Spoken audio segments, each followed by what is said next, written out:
Assalamualaikum warahmatullahi wabarakatuh. Salam sejahtera bagi kita semua. Halo, berjumpa dengan saya Winda Nurismani. Hari ini kita akan membahas mengenai anekdot. Ada yang pernah mendengar kata anekdot sebelumnya? Tapi kalau humor pasti sudah sering ya mendengar kata humor. Seperti apakah perbedaan anekdot dan humor? Anekdot itu bersifat lucu tetapi menyindir. Kalau humor hanya sekedar lawakan-lawakan saja. Jadi, pengertian anekdot adalah cerita lucu atau humor yang berisi tentang kritikan terhadap sesuatu. Adapun struktur teks anekdot diantaranya, struktur yang pertama adalah abstraksi. Abstraksi merupakan awalan dari cerita dan berfungsi memberi gambaran awal tentang cerita tersebut. Struktur yang kedua adalah orientasi. Orientasi merupakan latar belakang cerita anekdot itu terjadi. Struktur yang ketiga ada krisis. Nah, krisis ini adalah inti cerita dari anekdot. Struktur yang keempat ada reaksi. Reaksi merupakan tanggapan terhadap cerita anekdot. Yang terakhir adalah koda. Koda merupakan bagian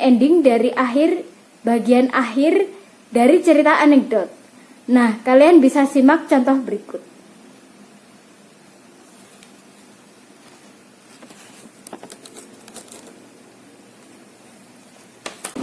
Itu tadi adalah contoh anekdot beserta analisisnya. Lanjut ke ciri kebahasaan anekdot. Kalian bisa membuka buku paket bahasa Indonesia pada halaman 103. Yang pertama, ciri kebahasaan anekdot menggunakan waktu lampau, seperti kata kemarin, pada suatu hari, pada suatu masa. Kaidah kebahasaan yang kedua adalah anekdot menggunakan konjungsi temporal. Kaidah kebahasaan yang ketiga, anekdot menggunakan kata kerja material, contohnya mencuci, menyapu, dan sebagainya.